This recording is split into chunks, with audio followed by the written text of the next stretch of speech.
Hi, this is Dr. Lani Simpson, and tonight I'm going to talk about my new book, Dr. Lani's No Nonsense Sun Health Guide.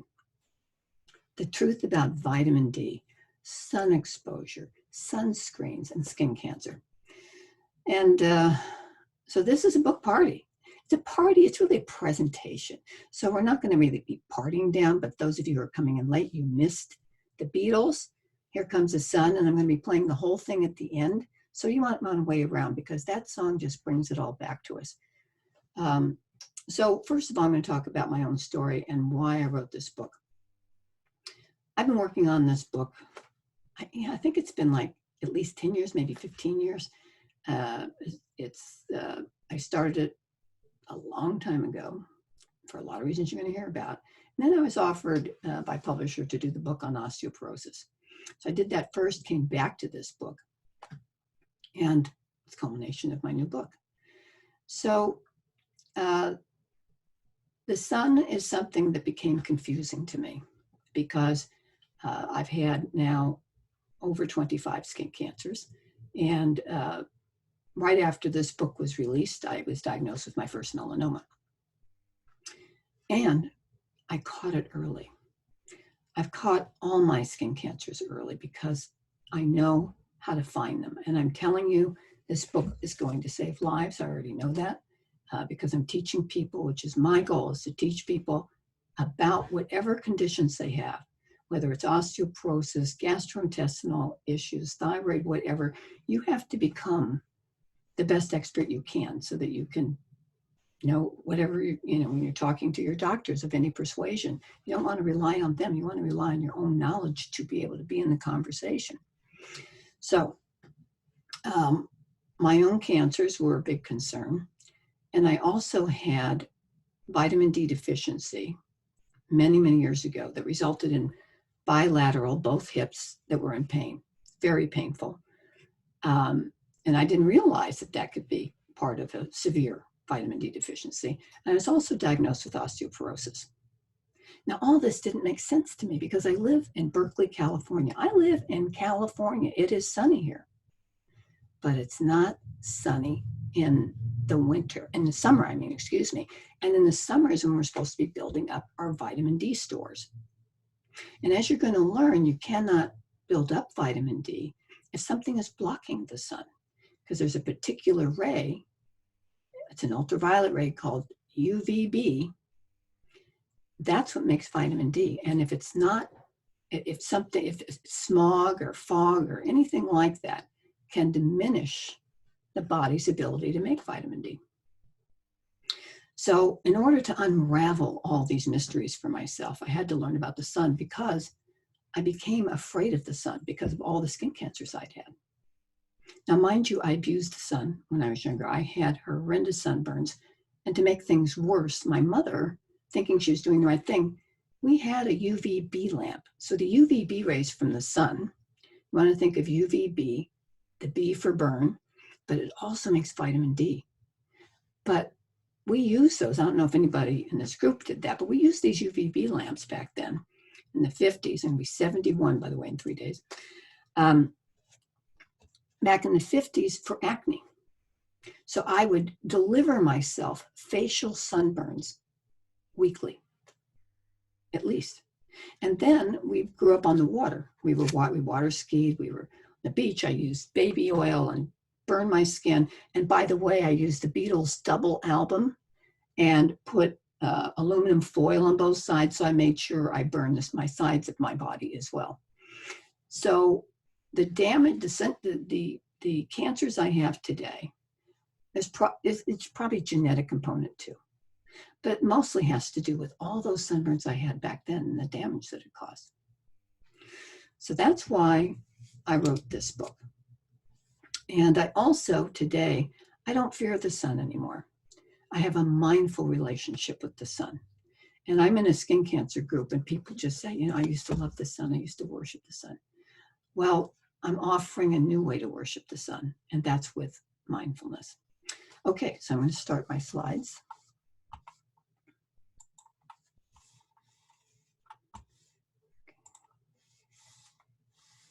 Good, it's even in the right spot. Excellent.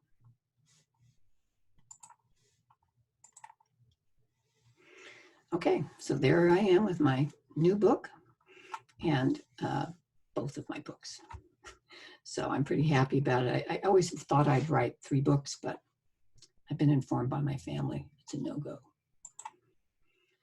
So tonight, I'm going to focus a lot on vitamin D because we've been hearing a lot about vitamin D as it relates to the COVID virus.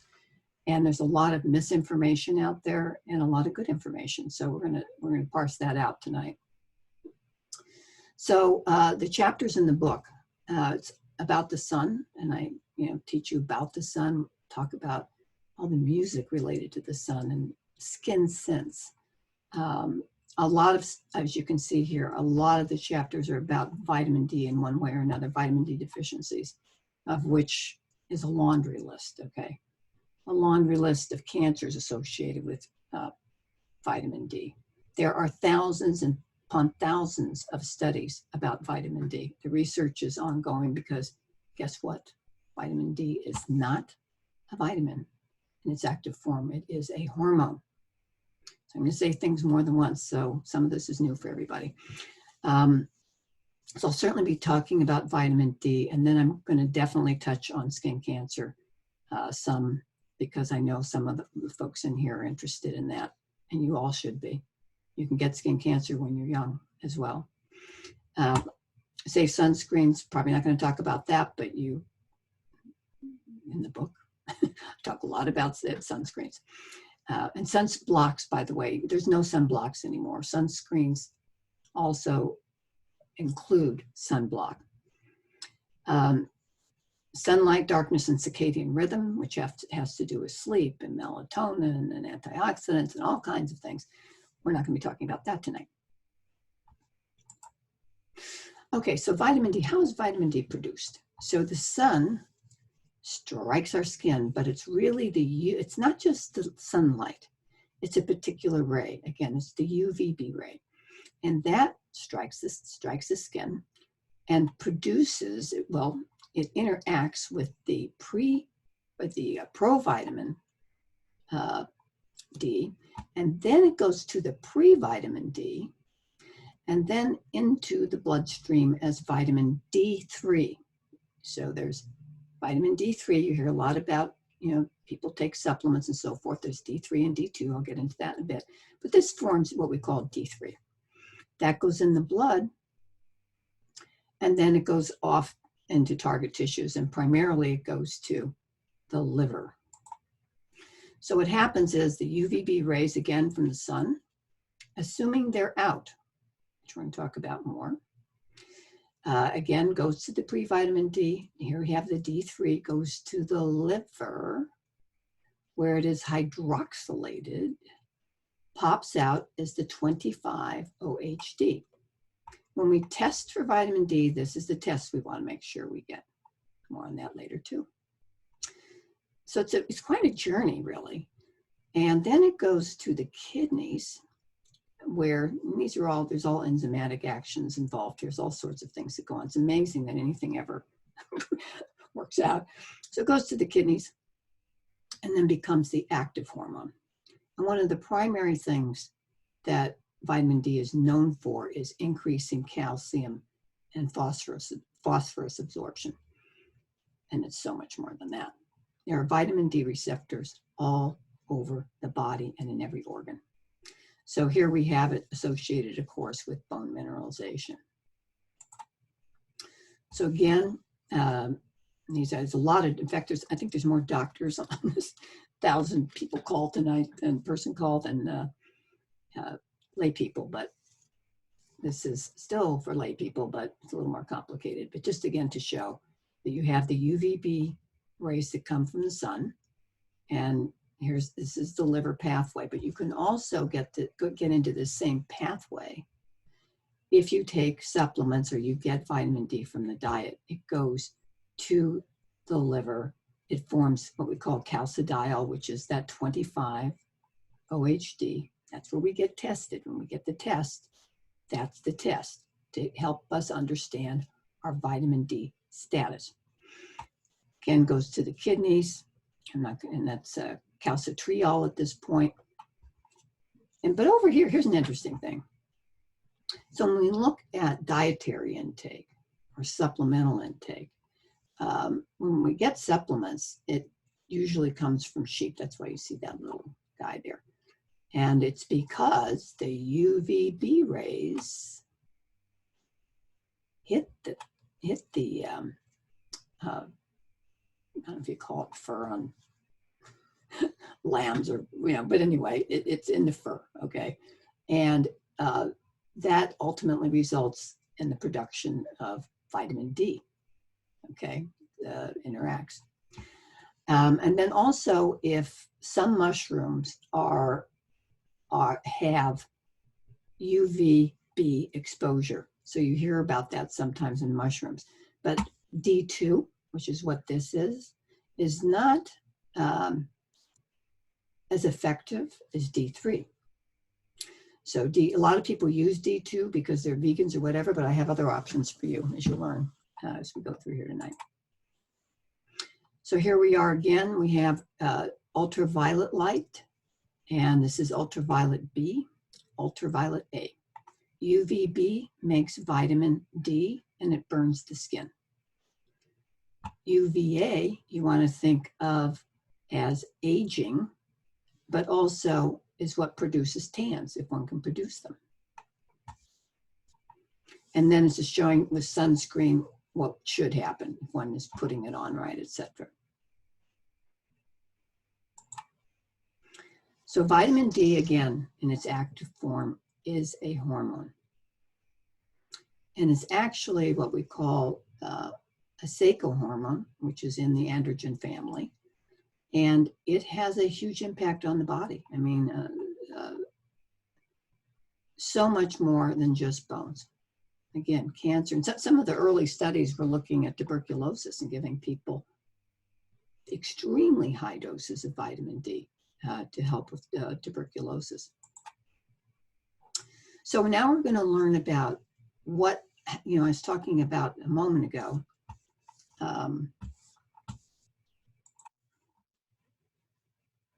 It's, the UVBs are not effective all day long. So you have to have clear skies, meaning no clouds or no smog and fog, fog. And the sun can't be, the sun has to be at an angle of about 45 degrees. Straight overhead is when we make more vitamin D.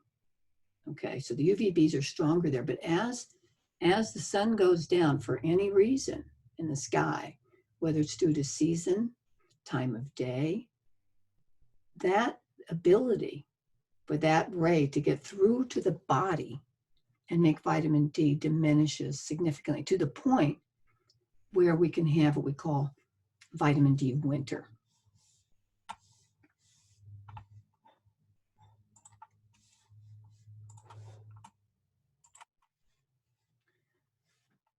And that's what we're going to talk about now, because vitamin D winter is actually a thing. So if you live in, and a lot of folks here, you are in the United States. Here I am over here in San Francisco, in this area over here. But if you are above 35 degrees in the southern hemisphere or northern hemisphere, you're not going to make vitamin D in the winter. When you're way up here, you're not making vitamin D. And then plus the fact, if we're indoors, which a lot of us are, we're wearing sunscreen, which a lot of us are, you're not making the amount even of vitamin D that your ancestors made, right? So that's why when you hear that there's so many people deficient, we are. And unless people are taking supplements, they're deficient. Unless they're taking cod liver oil, which I don't recommend, but cod liver oil is the highest of any food source of vitamin D. So globally, just again looking, the lower the latitude, like if you're right at the equator, you're making vitamin D probably all day. But here's an interesting thing. Talking about the evolution of skin color. So as people, evolved around the equator, they had very dark skin. And the dark skin serves a huge purpose when it comes to the sun. It protects the skin from getting severely burned. I mean, dark-skinned people certainly can burn, especially if they haven't been out in a while. But back in the day, and back in ancient times, they were out in the sun. They didn't have sunscreen. They worked in the sun. But as people migrated north, skin had to lighten for one reason, to make vitamin D. So when you see people in more northern parts of the hemisphere, you will see lighter skin. Now, why is that important? Because light skin can make vitamin D much faster than dark skin. Because dark skin is just like the fog, or just like fog, okay? It blocks that UVB ray. Windows block UVB rays. And again, UVB rays make vitamin D. So it is blocked very easily. And I've done a lot of testing. I have UVB meters and UVA meters. But I can tell you that the UVA, which still causes skin damage, comes right through the fog. And, so you have to think about protecting your skin every day, not just, on sunny days, because those UVA rays are, they're out all day long, and they cause skin damage. And we know also they are associated with skin cancer. We used to think they were safe, but now we know differently.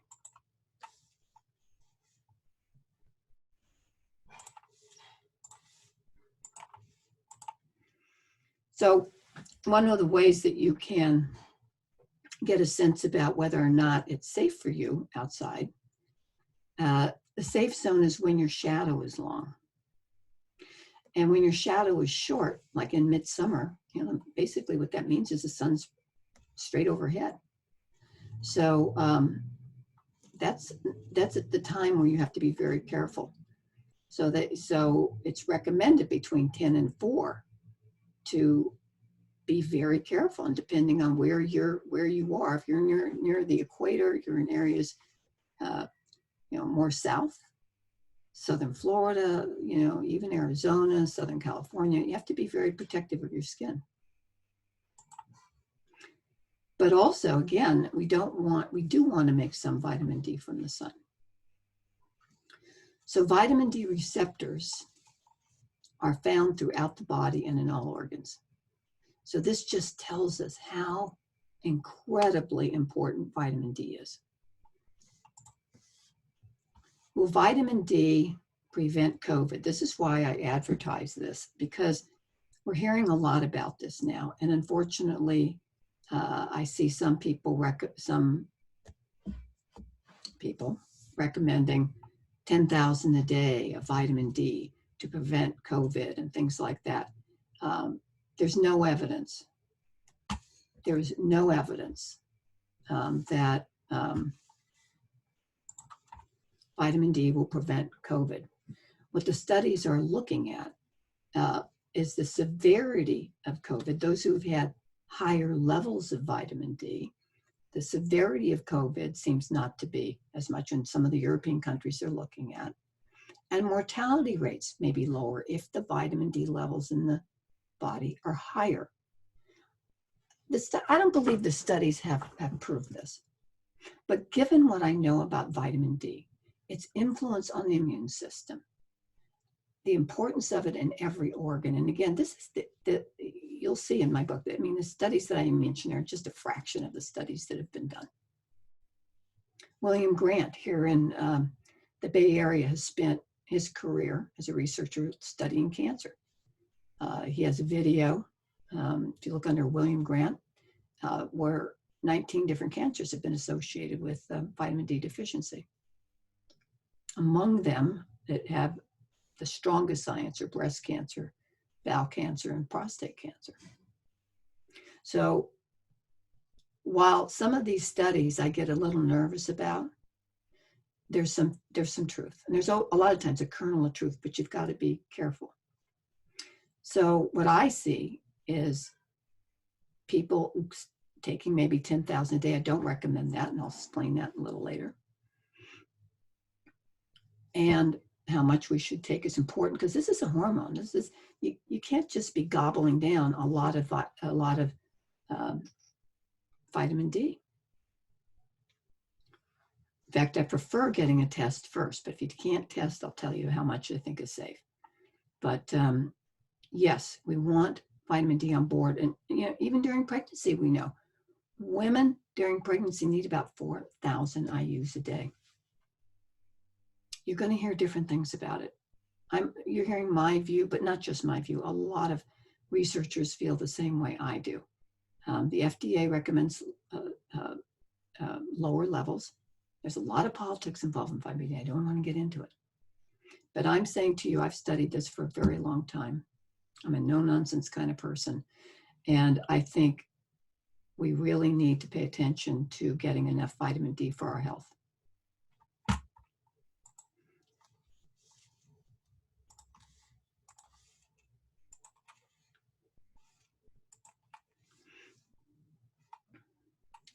So again, vitamin D levels appear to play a role in COVID mortality, and patients with severe deficiency are twice as likely to experience major complications.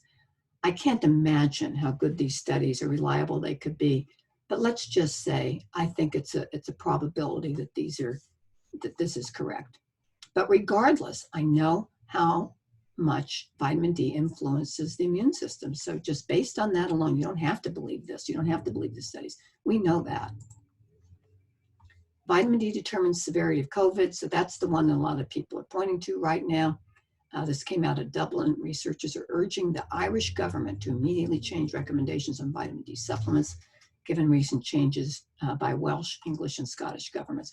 And this, and we're also talking about studies out of Italy and France and other European nations. And then Northwestern summary: researchers analyzed patient data from 10 countries. Correlation between low vitamin D and hyperactive immune systems. An overactive immune system often can be deadly. So vitamin D strengthens the innate immunity and prevents overactive immune responses. So again, this is known. That part's known from studies. And I think we could probably apply the same thing. The point is, vitamin D is a healthy thing. The finding could explain several mysteries, including why children are unlikely to die from COVID. But now we're finding out more about kids, right? Just in the last couple of weeks, that they're expressing it differently. So one of the, Dr. Bachman, he says this, and he was involved in the study out of Northwestern. While I think it is important for people to know that vitamin D deficiency might play a role in mortality, we don't need to push vitamin D on everybody.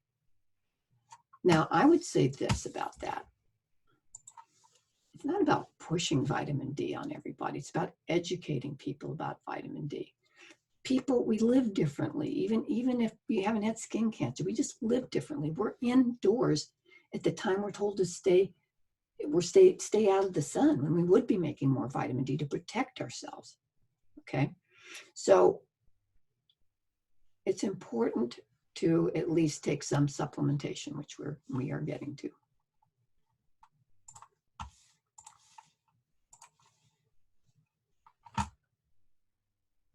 At the same time, too much is not good either, and that's a lot of my concern too. Okay, so if you're testing, this test right here, the 25 hydroxyvitamin D, this is the one you want for your vitamin D status, not the 125. And usually if you go to a doctor, almost all doctors today are going to order this test.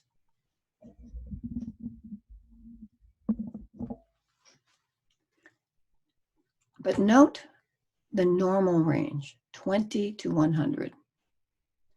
I do not agree with this. Most researchers that I know do not agree with this. I've gone to lots of conferences. I don't want to get into the politics about it again, but my sweet spot is 45. Now here's the rub. You've got medical doctors, many of them are suggesting 20. Then you've got alternative doctors who are suggesting 100. Either extreme is not where I go. Because I'll tell you something, when people have too high of vitamin D, I work with osteoporosis, a lot of what I do. You can end up with a higher calcium level in the blood. And people with parathyroid conditions, I'm just telling you, it's not a good idea to have that high. And rarely, I have never seen anybody with that high of vitamin D. Maybe you get it, somebody's out in the sun all day, every day at the equator, but it's just not typical. Usually you'll see people with 20 to 30 in the California area. But 45 is a safe amount for most people. So lab results, I'm just saying this right now so that people understand that in the United States, we use this measurement, and in Europe, they use this measurement. So in my book, I talk how to give you the formulas how to convert, but I just wanted to mention it.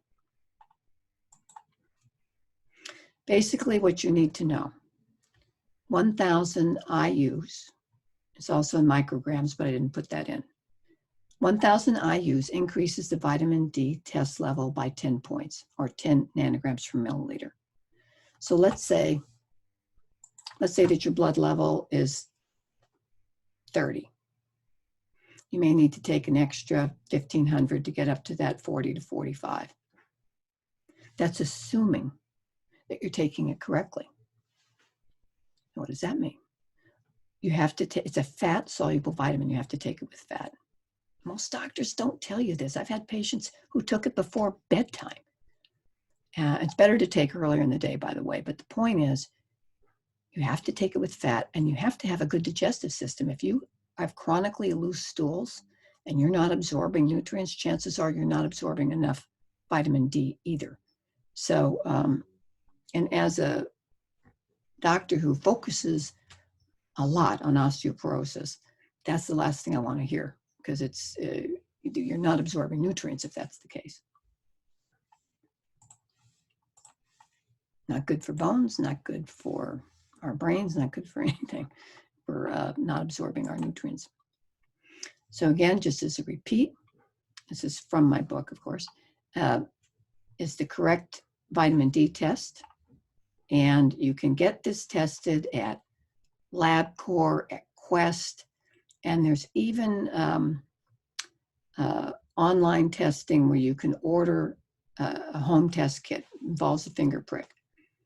And I have found it to be as accurate, but it costs about $65 or $70. You can also order on LabCorp online, costs about $35. If you now here's the rub. If you walk in to any lab and get the vitamin D test yourself and pay cash, it's over $200. It's outrageous. So you either want to go online yourself and order through Life Extension, or there's a number of places now where you can just go buy various lab tests if you don't have insurance. Okay. And if you don't feel like going to a lab right now and you want to test, then you can get a test kit.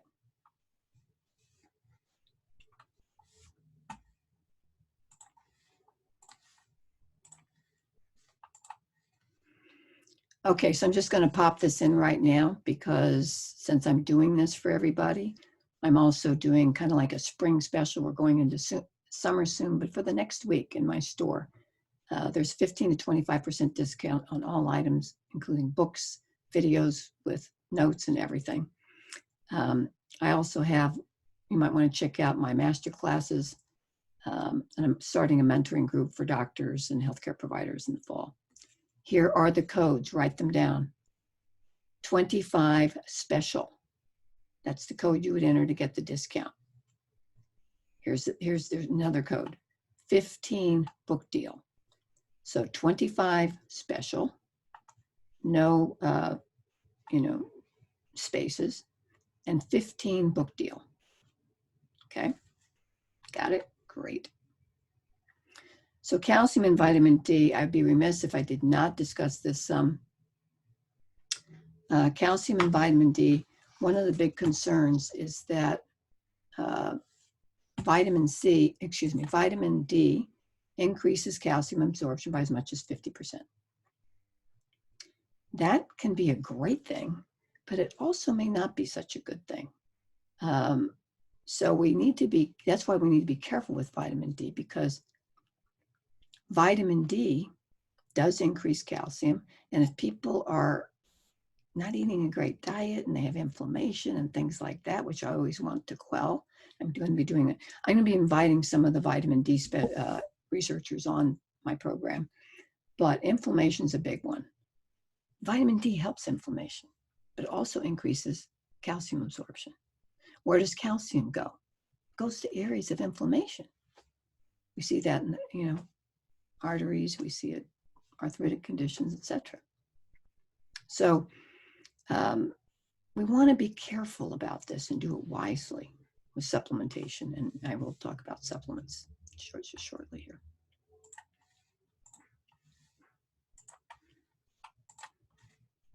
So here we are with supplements. What you want to get is D3, and often will say D3, and it'll say cholecalciferol or something similar to that. Unfortunately, there's a lot of names for these things. And it primarily comes from animal sources. Sheep's and lamb's wool is what I was mentioning earlier, and also fish. But now we also have a source from lichen, which is a vegan source. So vegans can now get D3. Before, they could only get D3 from the sun. But if they wanted a supplement, they could only get mushrooms source.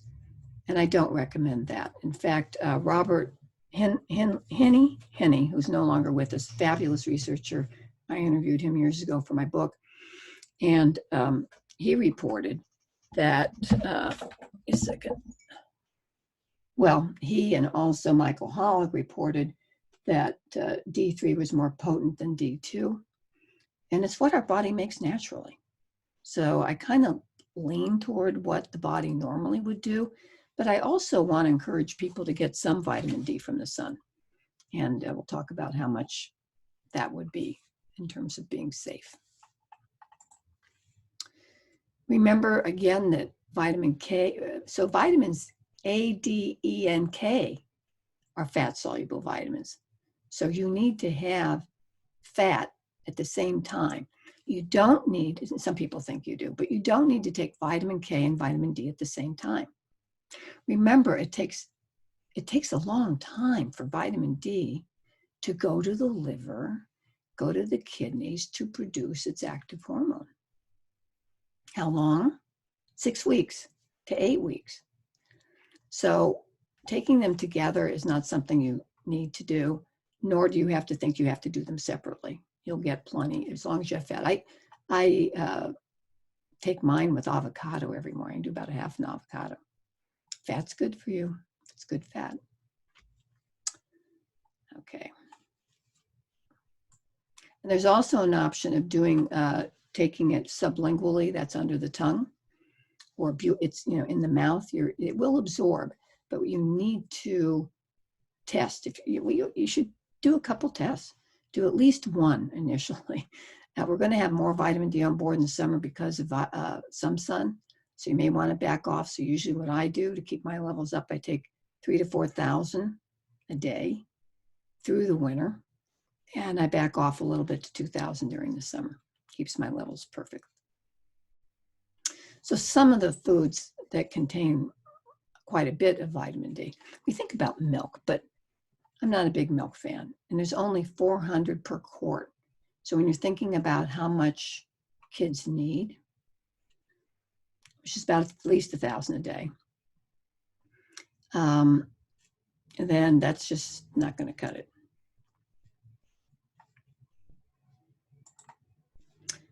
So here I had to add, some of you might recognize my cat. She shows up often in many of these videos. So here's what's interesting about our animals is that our animals get their vitamin D, most animals get their vitamin D by licking their fur or birds preening their feathers. So that happens with the interaction of the UVB rays with the fats in their fur. Okay, so, and skin. So they have to be able to get the UVB rays directly for that. And they can't get that through a window. So windows, even though you're getting sunlight through it, windows effectively block the UVB ray that makes vitamin D. But the UVA ray comes straight through. And it is interesting to note that most cancers in the United States, skin cancers, occur on the left side of the body. In Europe, where they drive on the right side, it's the right side. When I was younger, I always had the window open. We didn't have air conditioners back then. So left, I've had so many more on the left side of my body.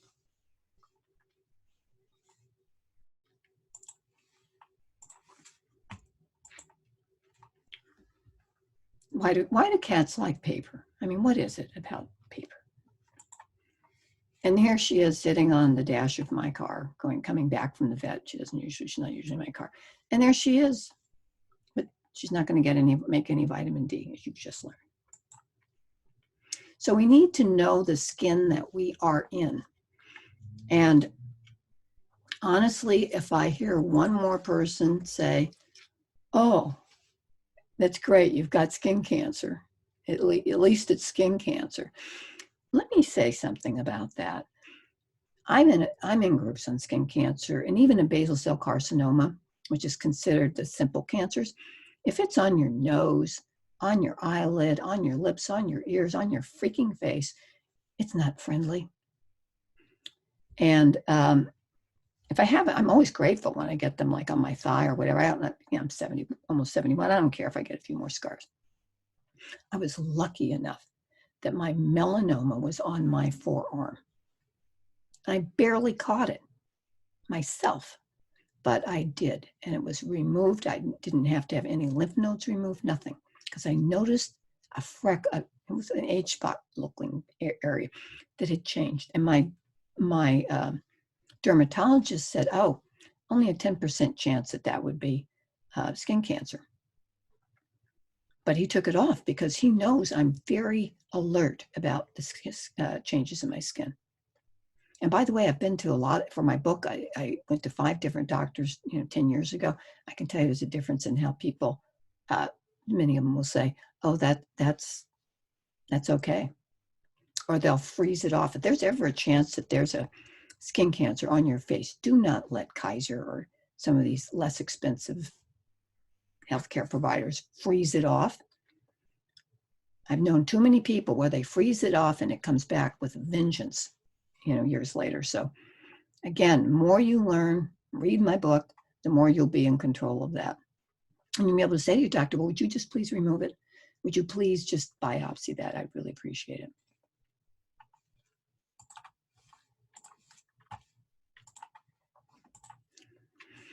So there it is.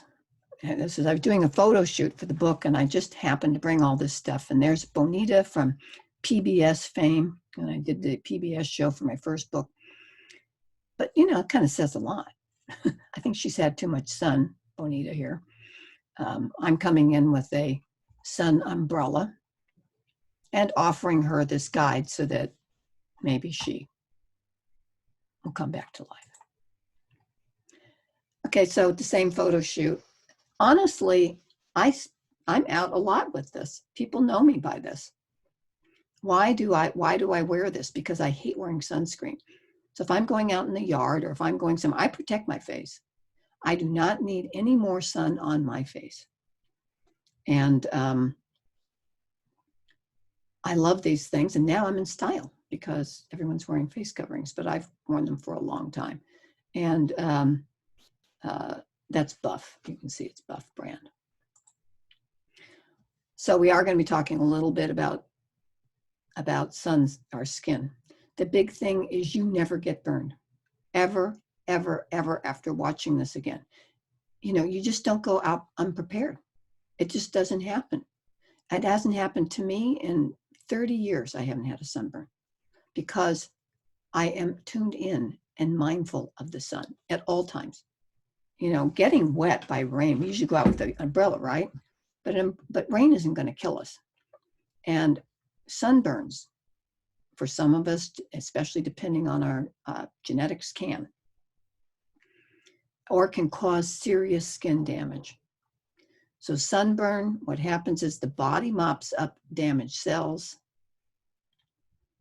Some damaged cells with damaged DNA remain. So 50 years ago, 50 and 60 years ago, I got all those sunburns, horrible second-degree sunburns with horrible blisters. And that healed, but you have a big inflammation in your body, and your body doesn't handle all of it. So some of those damaged cells stay behind. Years later, those damaged cells evolve into cancer or precancer lesions. And here's just giving you a visual of direct DNA damage from UVB rays and either chronic and sunburns, of course. Even one sunburn can increase your rates of skin cancer. We've got to get people out of the tanning beds, because you know what happens in the tanning beds?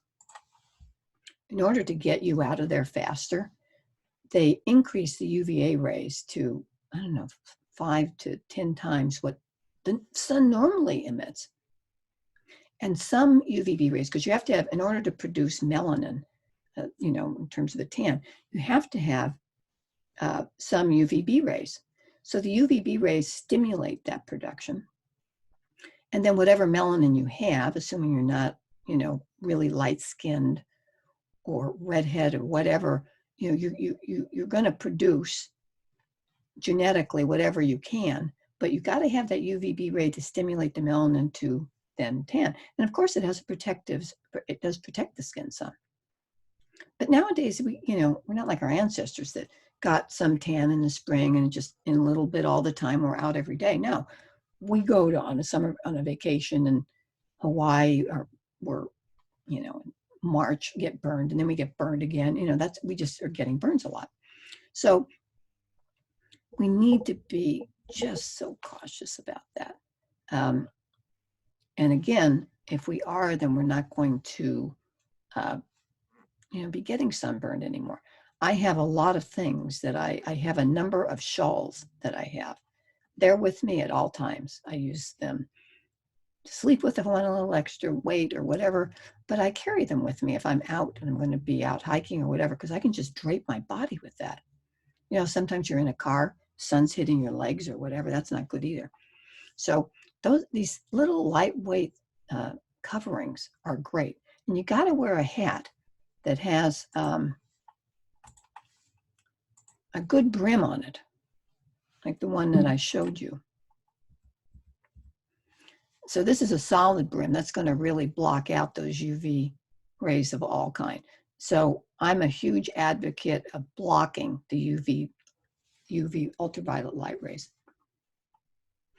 And since I mentioned ultraviolet light again, I am going to mention this again about COVID. You're hearing about restaurants opening up with UV, they're going to be shining UV on you. That's ridiculous. They're studying, they're using far UVC. I don't know if these restaurants are doing that. I don't know what UV they're using or what company or how good it is, but it's just to make people feel better. We know that it's being used in certain situations now to get bacteria and things like that on surface areas. But these things are not ready for prime time by any means. So just wanted to mention that since I just thought of it.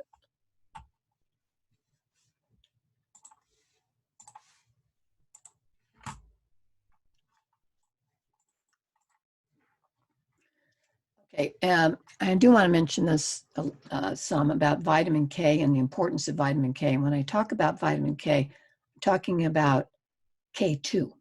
Vitamin K, you can read more about this in the book. I just wanted to mention it. But vitamin D and vitamin K are important to take together. If you are taking blood thinners, you should talk to your doctor before you take K2. It's different than K1. But if you don't have that issue, K2, which comes in fermented, actually made by bacteria, fermented foods and so forth, actually helps with the calcium, that influx that you're going to get from taking vitamin D. And you want that, because if it is a cause for bone loss when our vitamin D is too low. No question about that. Below 32, we can start losing bone. So will vitamin D increase blood calcium? It most certainly can. And I remember Dr. Hanney, way back when we talked about this at that time, they didn't think that it would, but I can tell you it really does. I see cases all the time because I work with osteoporosis. So clinically, I see it. I interviewed Dr. Diva Boone, one of the top surgeons in the country, regarding primary hyperparathyroidism. And she has seen the same thing I've seen. So this has been seen. It is, you know, and some people, even if their levels are 45, my perfect zone. You have to, everyone's different. Most people can handle and should be taking 2,000 a day of vitamin D. Some people, read my book. If you've got conditions like sarcoidosis or parathyroid disease or whatever, you got to be working with a specialist who knows what they're doing, okay?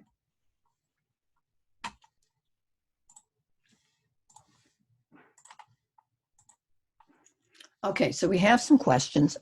And if I have time, I'll go over to even more questions, but these came in. One woman wrote in and said that she's been avoiding, her and her husband are avoiding the sun. However, I did read that exposing your palms of your hands for approximately 15 minutes can provide some sunshine and vitamin D. Yes, if you're, again, have to have the right skin color, but most people, including dark skinned people, the palms of their hands are lighter.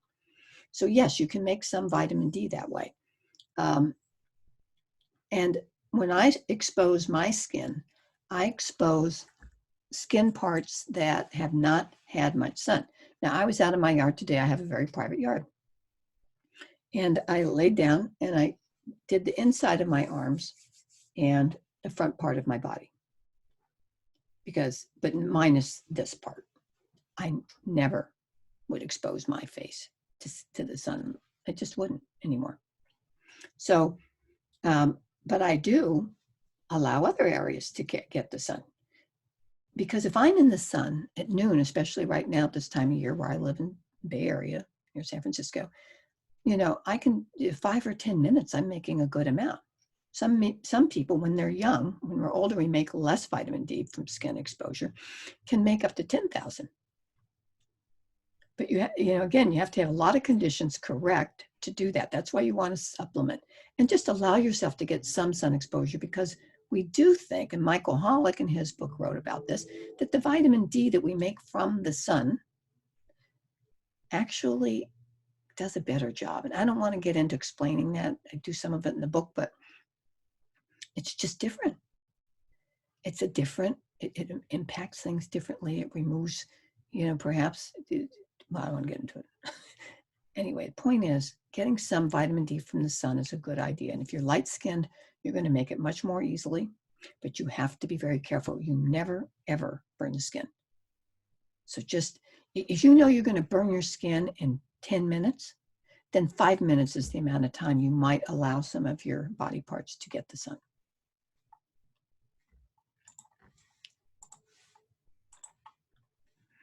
I have been hearing that restaurants, okay, so here's the other thing. Venues install ultraviolet lights. I've already said that's bogus. Vitamin D and bone medications, that person wanted to know. Well, if you're taking, well, the only thing I'm going to say here, if you are taking the anabolic medications, those of you who are on them would know what that means, the Forteo or Tymlos, yes, you need, it lowers vitamin D. So you need to be aware of that. And your doctor should know that, but most doctors aren't testing for that. And sadly, I have to say. Cost of testing, I already talked about that. It's around $35 if you order it online, and your insurance often will cover it. Cash, you're going to pay $200 or more. Could I talk a little bit about these various tests? No, I already talked about it. But vitamin D can be tested in many ways. You can get total, that would include D2 and D3. You know, you can get them broken down if you want, or you can just order D3. And that's good enough to give you a good ballpark of where it is and where your vitamin D level is. I'm 58 years old, Indian woman. I had a T11, that means her thoracic region, mid-back, lower mid-back. Compression fracture in 2018. Since then, I'm taking 1,000 IU vitamin D capsule plus calcium, 100, okay. Yeah, that's good. You're taking 1,000. I'd be tested. Compression fractures are serious. I don't know if it had to do with your osteoporosis or you were in an auto accident or whatever. I'm assuming you might have osteoporosis, because a lot of people in this group do. But it's correct that you've got to learn how to balance. And in my first book and in my second book, I talk a lot about that. With magnesium, you want to balance calcium and magnesium. A lot of times people are taking calcium, then they get constipated. Well, they don't have enough magnesium. So there is a lot to learn. I know your eyes are rolling at this point. I'm sorry. So again, okay, that's the end of my slides. I'll go to a few more questions. So remember, you can get this discount. And at the end, I'm going to play the whole Beatles song with the video. It's 3 minutes. You got to wait. And these are the shopping cart codes for you to get those discounts for the next week. So love your support. Thank you. Okay, I'll leave that up for a little bit. And I'm going to go to the, oh, I got to stop sharing now to get to the, I guess I go to the Q&A section. Oh, okay, yeah, we got questions here. Okay. So what if you have rheumatoid arthritis? Vitamin D has been shown to be very good with rheumatoid arthritis. I write about this in my book. It's too big of a topic to talk about, but yes, vitamin D can be very helpful, but you should be working with a doctor who knows how to work with that. Renee asks, how about vitamin D and calcium oxalate kidney stones? Well, because vitamin D increases calcium absorption, if you are on a high oxalate diet, you've heard me talk about that before, that could be a real thing that's not good if you are a calcium oxalate kidney stone former. It's too complex to really get into right now, but I would take vitamin D and be on a low oxalate diet is what I would do. And again, 2,000, and I'm glad you asked that. You don't want to be one that's taking 10,000 of vitamin D a day. What are my thoughts about red light therapy offered at gyms and spas? If it feels good, do it. It doesn't do anything for vitamin D. Do I prefer vitamin drops to capsules? That's a good question, because it really, interestingly enough, vitamin D, let me ensure that. Vitamin D it used to be quite often that supplement companies measured it incorrectly. I mean, I've got stories that I tell in the book that are just outrageous. 2 million instead of 2,000. One supplement company made that error. It's just hard to fathom, but it's true. But anyway, you want to stick with a good company. If your blood levels are not increasing and you're doing 2,000 a day and you don't have a digestive problem and you take it with fat, then you might want to change companies. I do that sometimes with patients. So you've been using, so here we have, this woman has been using a Spirity vitamin D lamp for several years and has increased both of our vitamin D levels. It does not produce a tan. We use it every other day for 5 minutes. I think that is a great thing. But I also worry about making recommendations like that because it's a lot, consumerism kind of thing.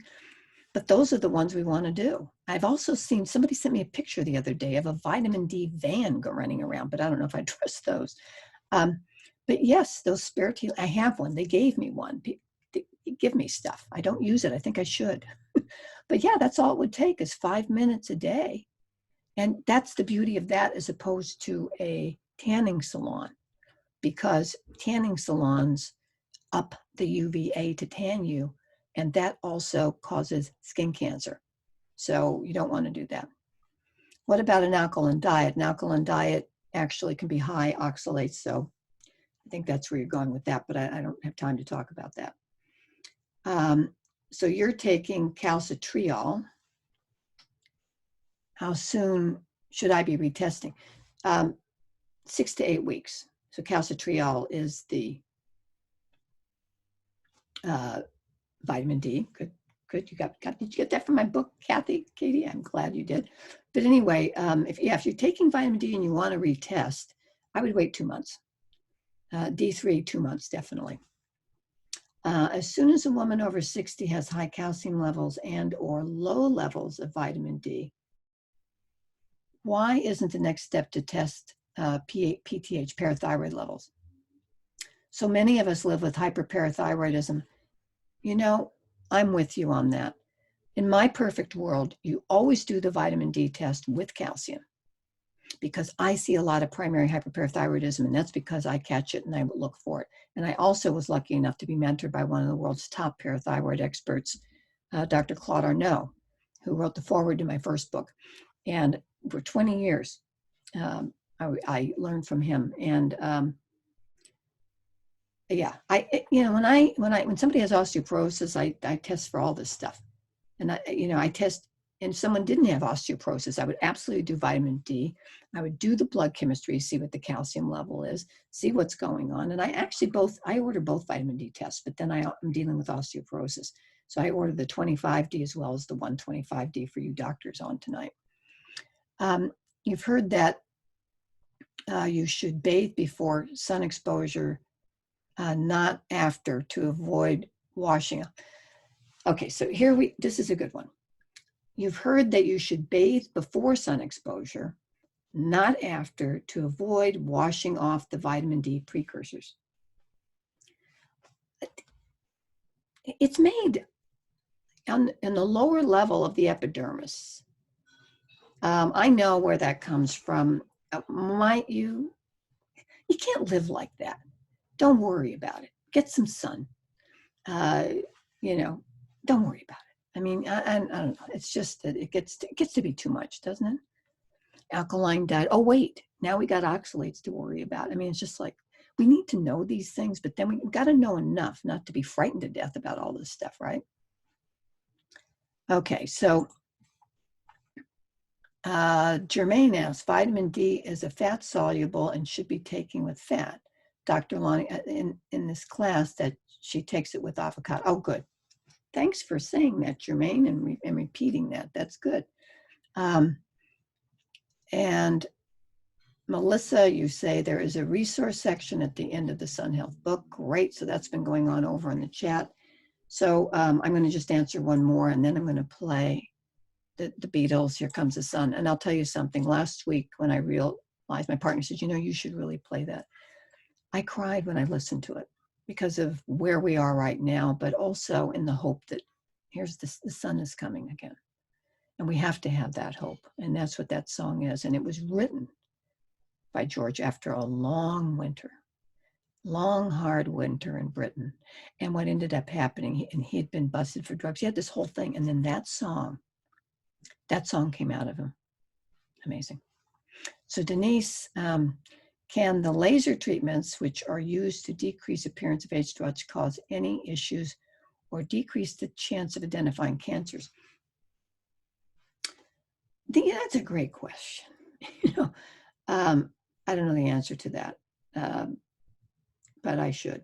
And I should do some more research, but I don't know that it's really 100% clear. Because if you remove basal cell carcinoma, and again, that's the friendly cancer, that's how they refer to it, can be deep. Sometimes they're very superficial. And a lot of them have tentacles that go down into the skin. And if you have those on your face, like I said, your nose, your lip, whatever, it's a big deal. So if you have laser resurfacing and all that, would it get all of it? I'm going to answer no. But I don't know what that means then for the future. I think it's a great question. I should know the answer and done more research on that, but I know I had done limited research on that when I did the book, but I wanted to know the answer myself. A lot of people use a lot of different caustic things to remove a lot of the skin layer for the precancers. But I do wonder, will it then just kind of have the other things simmer underneath, or does it remove them too? But it can't remove the really deep ones that have gone down to the fat layer, I don't believe.